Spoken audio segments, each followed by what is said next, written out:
खुदा दे खूबसूरत नाच तुहानूं सारिਆਂ ਨੂੰ सलाम पहुँचे। मैं नवीद मसीह। ਇਹ ਬਜ਼ੁਰਗਾਂ ਨੂੰ ਗੌਰ ਨਾਲ ਦੇਖੋ, ਅਗਰ ਕਿਸੇ ਦੀ ਪਹਿਚਾਣ ਚਾਹੇ ਤੇ ਜ਼ਰੂਰ ਵੀਡੀਓ ਸ਼ੇਅਰ ਕਰਨਾ ਤਾਂ ਕਿ ਅਸੀਂ ਇਹਨਾਂ ਨੂੰ ਇਹਨਾਂ ਦੇ ਘਰ ਤੱਕ ਪਹੁੰਚਾ ਸਕੀਏ। ਕਾਫੀ ਕੰਡੀਸ਼ਨ ਇਹਨਾਂ ਦੀ ਖਰਾਬ ਹੈ।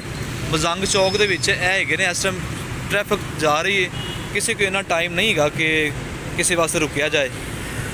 ਮੇਰੀ ਸਮਝ ਰਹੇ ਹੋ ਸਾਰੇ ਗੱਲ ਕਿ ਕਿਉਂ ਮੈਂ ਕਰ ਰਿਹਾ।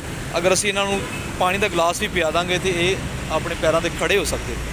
ਜ਼ਰੂਰ ਇਹਨਾਂ ਨੂੰ ਕੋਈ ਅਗਰ ਪਹਿਚਾਣਦਾ ਹੈ ਵੀਡੀਓ ਸ਼ੇਅਰ ਕਰਨਾ। ਇਹ ਮਜ਼ੰਗ ਚੌਕ ਦੇ ਵਿੱਚ ਨੇ ਤੇ ਅਸੀਂ ਇਹਨਾਂ ਨੂੰ ਪਾਣੀ ਪਿਆਣਾ ਤਾਂ ਕਿ ਥੋੜ੍ਹਾ ਜਿਹਾ ਹੋਸ਼ ਕਰ ਸਕਣ। ਇਹ ਪੜ੍ਹੋ, ਵੀਡੀਓ ਬਣਾਓਗੇ।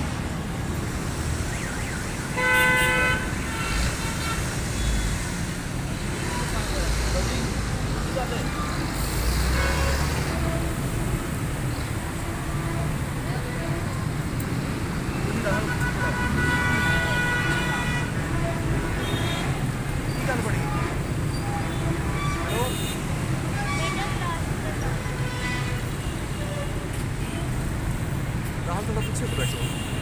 ये ना भाई पानी पियो, पानी।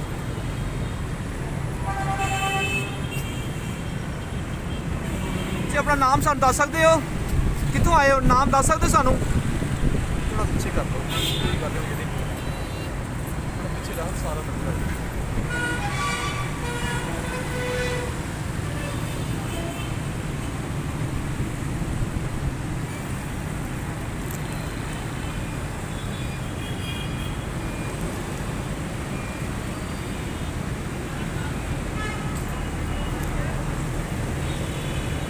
करो जरा थोड़ी बाजी ने सिर पे पड़ा।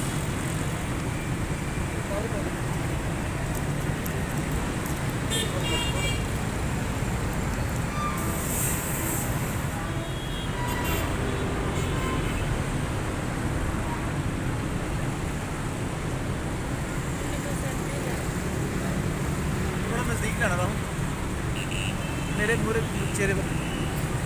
इन्हों की काफ़ी ज़्यादा सीरियस कंडीशन है।